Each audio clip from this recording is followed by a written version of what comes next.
কাজের মাসি শাড়ি এবং পেটিকোট গুটিয়ে বসে আছে। পাশে ছোট্ট একটা নারকেল তেলের শিশি, হাতে তেল নিয়ে কি যেন করছে। ও চমকে উঠে বলল, এমা, এখানে কেউ মুখ দেয় নাকি? ওটা তো নোংরা জায়গা।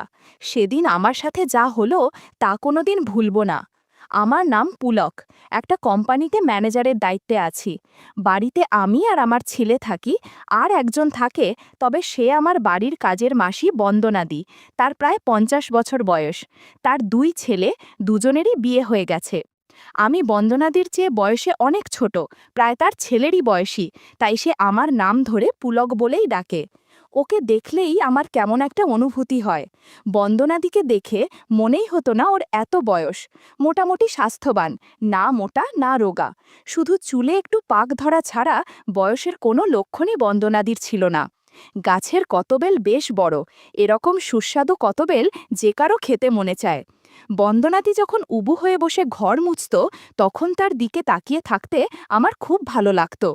বাসন মাজার সময় প্রায়শই বন্দনাদির শাড়ির আঁচলটা অগোছালো হয়ে যেত।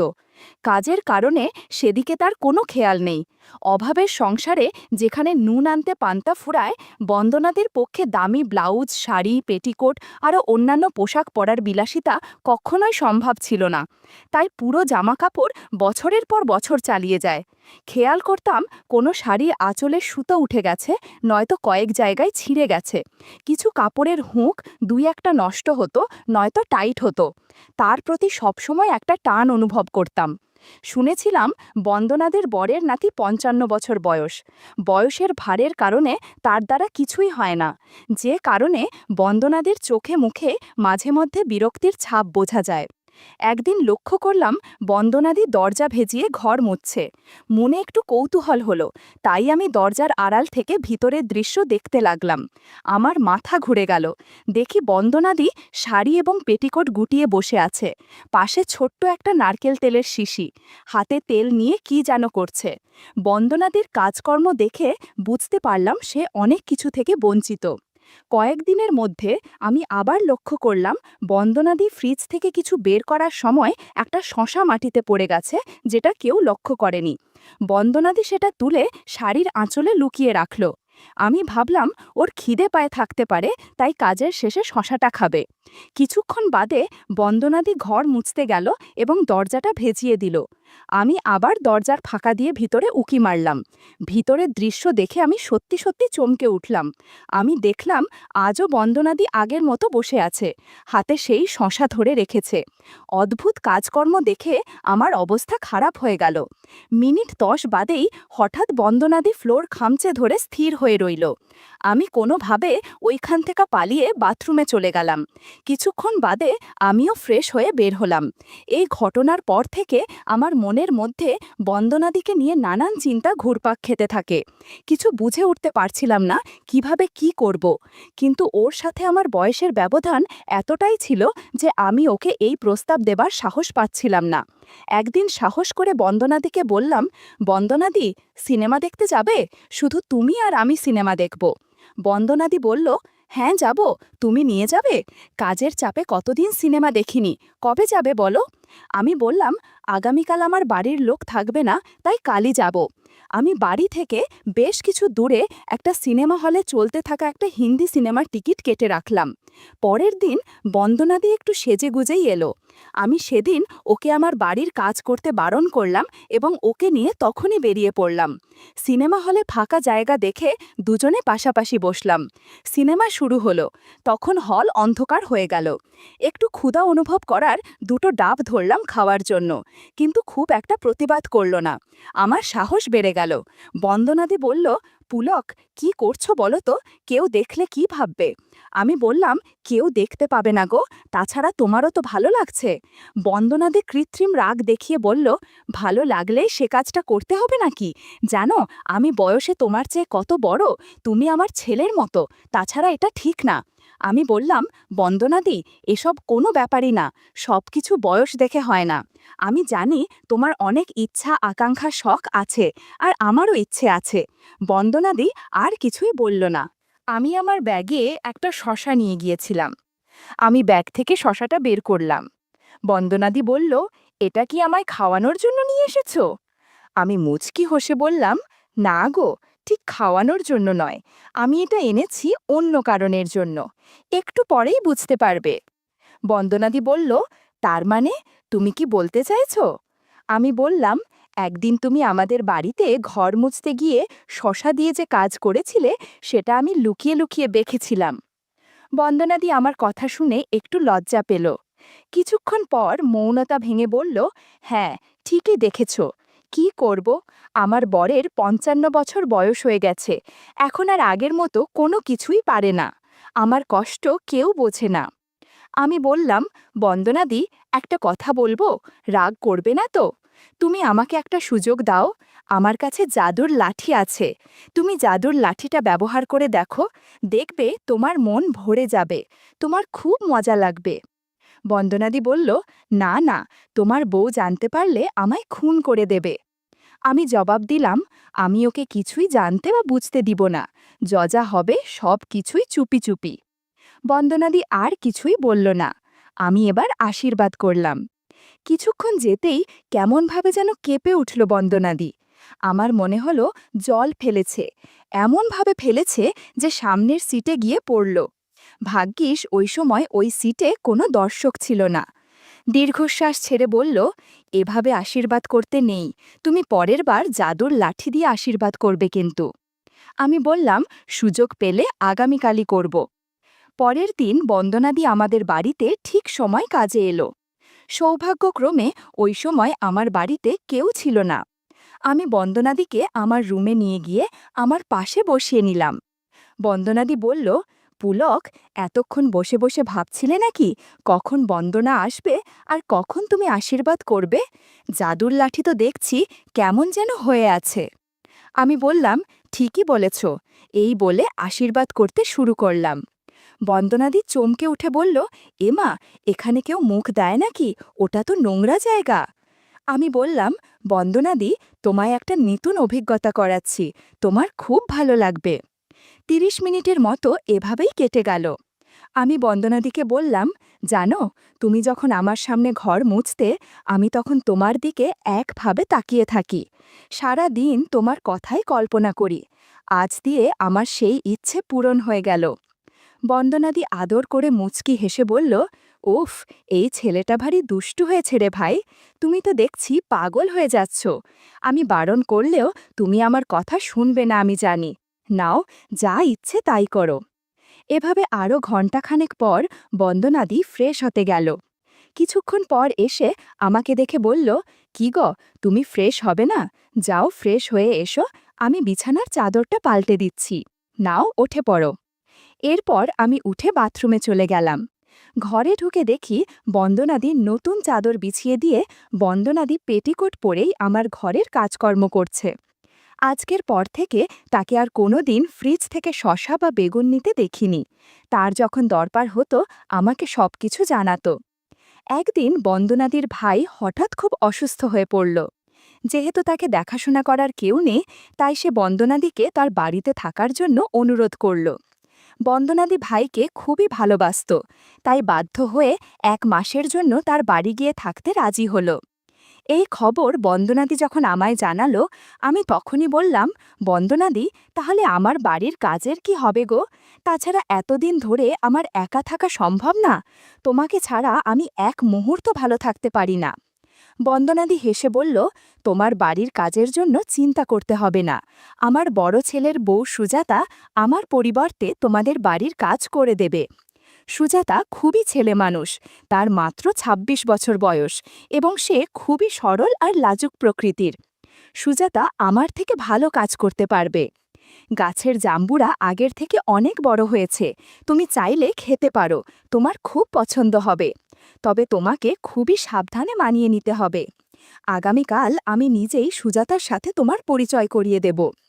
পরের দিনেই বন্দনাদি সুজাতাকে নিয়ে আমাদের বাড়ি এলো। বন্দনাদি সুজাতার বিষয়ে যা বলেছিল সবই ঠিক। সুজাতা বেশ লম্বা, গায়ের রং চাপা হলেও মুখশ্রী বেশ সুন্দর। সুজাতা সত্যি খুব লাজুক, আমার দিকে না তাকিয়ে নিচের দিকেই একভাবে তাকিয়ে আছে। বন্দনাদি আমার সাথে আলাপ করিয়ে দেবার জন্য বলল, সুজাতা, এই হলো পুলকদা। বয়সে তোমার চেয়ে সামান্য বড়, প্রায় তোমার বরেরই বয়সী, সেজন্য আমি ওকে পুলক বলেই ডাকি। পুলক খুব ভালো লোক, আমায় খুবই ভালোবাসে এবং আমার কোনো প্রয়োজনে সাহায্য করার আপ্রাণ চেষ্টা করে। তুমি এখানে মন দিয়ে কাজ করো, পুলক তোমায় সব রকম সাহায্য করবে। বন্দনাদির কথায় আমার মনে হলো সে যেন অপ্রত্যক্ষভাবে সুজাতাকে আমার কাছে আসার জন্য ইশারা করল। জানি না এই যুবতী বউটাকে কিভাবে রাজি করাবো। বন্দনাদি সুজাতাকে বাড়ির সব কাজ বুঝিয়ে দিতে লাগল। সুজাতা ঝাড়ু নিয়ে ঘরের সামনের দিকে হেঁটো হয়ে পরিষ্কার করতে আরম্ভ করল। আমি ওর কাজ করা দেখছি। বন্দনাদি পিছন থেকে আমায় ইশারায় জিজ্ঞেস করল সুজাতাকে আমার কেমন লাগছে। আমিও চোখের ইশারায় বললাম খুবই সুন্দর এবং সুজাতাকে রাজি করাবার জন্য আমি সব রকম চেষ্টাই করব। পরের দিন বন্দনাদি ভাইয়ের বাড়ি চলে গেল এবং সুজাতা একলাই কাজ করতে এলো। সেদিন যেন সুজাতাকে আমার একটু কম লাজুক মনে হলো। আগের দিনের মতো সুজাতা শাড়ির আঁচল গুছিয়ে রাখেনি, কেমন যেন একটা অগোছালো ভাব আছে, যার ফলে কাজ করতে করতে শাড়ির আঁচল অনেকবার পড়ে যাচ্ছিল। বিষয়টা দেখে অস্বস্তিতে পড়ে গেলাম। ঘরের কাজ করার মাঝে সুজাতার সাথে বেশ কয়েকবার আমার চোখাচোখি হলো, কিন্তু সুজাতা কোনোবারই আমার দিক থেকে চোখ সরিয়ে নিল না। আমি গাছের জাম্বুরার দিকে তাকাচ্ছি, বুঝতে পেরেও সুজাতা কিছু মনে করল না। মনে মনে ভাবলাম, তাহলে কি বন্দনাদি সুজাতাকে কিছু বুঝিয়ে দিয়ে গেছে? বিষয়টা বোঝার জন্য হোঁচট খেয়ে পড়ে যাবার ভান করে গাছের জাম্বুরায় ধাক্কা দিলাম। বিষয়টা লক্ষ্য করে সুজাতা লাজুক মুখে বলল, এ কি দাদা, আপনি এই রকম কেন করছেন? আমি তো আপনার প্রায় সমবয়সী, আপনার এরকম করায় আমি খুব লজ্জা পাচ্ছি। তাছাড়া আমার খুব ভয় করছে, আমার শাশুড়িমা জানতে পারলে আমায় মেরেই ফেলবে। প্লিজ এইসব করবেন না।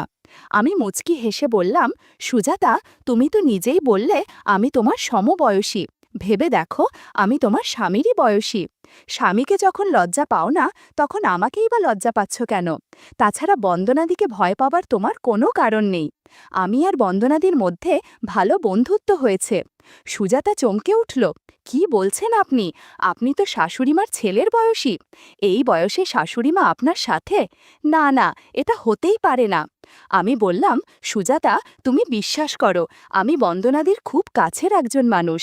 তার সাথে সিনেমা হলে গিয়েছি, অনেক আনন্দ করেছি, এমনকি তার সম্মতিতেই সবকিছু হয়েছে। সুজাতা চেঁচিয়ে উঠল, একদম বাজে কথা। শাশুড়িমা আপনার সাথে? কখনোই সম্ভব নয়। তাছাড়া আমার শ্বশুরমশাই এখনও যথেষ্ট ক্ষমতাবান, তাকে ছেড়ে আপনার সাথে কিভাবে রইল? না, আমি কিছুতেই মানতে পারছি না। সুজাতা কোনোভাবেই মানতে চাচ্ছিল না। তাই আমি কিছু প্রমাণ দিলাম, যেমন কোথায় জন্মদাগ আছে, কোথায় তিল আছে, ছোট ছোট চুল কোঁকড়ানো ইত্যাদি। বন্ধুরা, ইউটিউবের কড়া নিয়মের কারণে আরও কিছু বিষয় সরাসরি বলা যাচ্ছে না।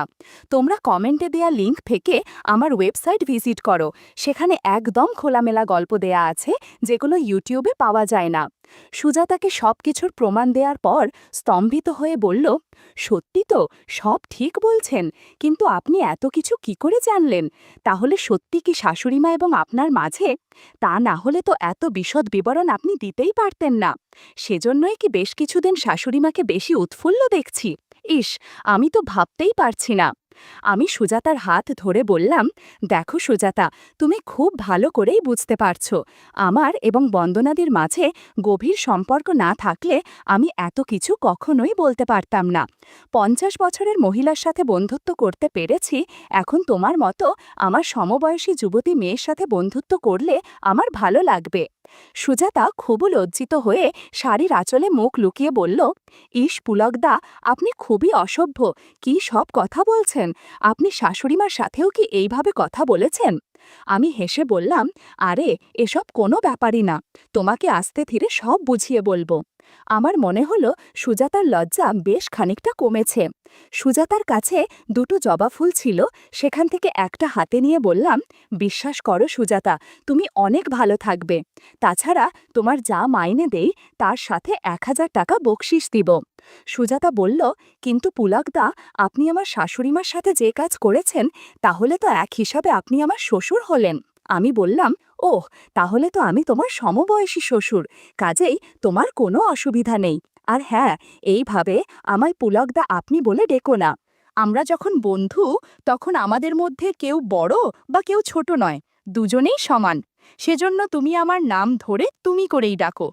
সুজাতা একটু চিন্তিত হয়ে বলল, কিন্তু তোমার বাড়ির লোক জানতে পারলে তো ঝামেলা হয়ে যাবে গো। আমি বললাম, কোনো ঝামেলা হবে না। তুমি যখন কাজে আসছো, তখন আমার বউ আমার ছেলেকে স্কুলে দিতে যায়। সেখান থেকে ফিরতে ফিরতে 1 ঘন্টার বেশি সময় লেগে যায়। তাই ওই সময় আমরা গেম খেললে কেউই টের পাবে না। বন্দনাদিকেও আমি এই সময় গেম খেলার জন্য ডাকতাম। আমার কথায় সুজাতা রাজি হয়ে গেল। তাছাড়া 1000 টাকা বকশিসের কথা শুনে কেউ না করতে পারবে না। আমি বললাম, আগে গাছের জাম্বুরা খেয়ে নেই। লক্ষ্য করলাম ও একটু লজ্জা পাচ্ছে। কি হয়েছে জানতে চাওয়ায় সুজাতা বলল, আজ প্রথমবার কারো সাথে বন্ধুত্ব করছি, তাই কেমন যেন লাগছে। আজ এ পর্যন্তই থাক, আগামীকাল থেকে আগানো যাবে। আমি বললাম, না বাবু, আমরা যখন এগিয়েই পড়েছি, তখন আজ বা আগামীকালে কি তফাৎ? আমরা যত তাড়াতাড়ি গেম খেলতে পারবো, ততই বেশি আনন্দ হবে। আর কথা না বাড়িয়ে আমরা গেম খেলতে শুরু করলাম। ঘরের মধ্যে ঘণ্টাখানেক শুধু আনন্দ হৈহুল্লার শব্দ হচ্ছিল। কিছুক্ষণ পর বললাম, এতক্ষণ গেম খেলে তোমার নিশ্চয়ই জল পিপাসা পেয়েছে? সুজাতা বলল, হ্যাঁ হ্যাঁ, দাও। ওর কথা শুনে আমি 1 গ্লাস জল দিলাম। সুজাতা তৃপ্তি করে জল খেয়ে নিল। আমি বললাম, দুপুর 10টা বাজতে চলেছে, তোমার বৌদি এক্ষুনি চলে আসবে, তুমি তাড়াতাড়ি ঘর গুছিয়ে নাও। আমি ততক্ষণে ফ্রেশ হয়ে আসি বলে বাথরুমে চলে গেলাম। এদিকে সুজাতা তড়িঘড়ি করে সব গুছিয়ে নিল। আমি একটু পর বাথরুম থেকে বেরিয়ে এলাম। সুজাতা শাড়ি ব্লাউজ পরার পর মুচটি হেসে আমায় জিজ্ঞেস করল, পুলকদা, এবার তাহলে আমি ঘরের কাজ আরম্ভ করি? বৌদি মনে হয় এক্ষুনি চলে আসবে। ওর সামনে তো পুলকদা আপনি করেই কথা বলতে হবে, তাই অভ্যাস করছি। আর শুনুন, আগামীকাল সকালে আবার গেম খেলবেন কিন্তু, আমার খুব ভালো লাগছে। আমি বললাম, ওমা, তাই নাকি? এবার বুঝতে তো বন্দনাদি কেন আমার সাথে বন্ধুত্ব করেছে। শাশুড়ি ও বৌমার একরকম পছন্দ। পরের দিনও আমি আর সুনাজা অনেক আনন্দ করেছি। প্রায় 1.5 মাস বাদে বন্দনাদি আমাদের বাড়ির কাজে যোগ দিয়েছিল। এই 1.5 মাসে কত কি হয়েছে তা বলে বোঝানো যাবে না। এখন যেহেতু বন্দনাদি চলে এসেছে, তাই সুজাতাকে বিদায় দিতে হলো। তবে মাঝে মাঝে যখন আমার বউ বাপের বাড়িতে যায়, সেদিন বন্দনাদি আর সুজাতা দুজনকেই আমার বাড়িতে আসতে বলি। বেশ ভালোই দিন কাটতে লাগলো আমার।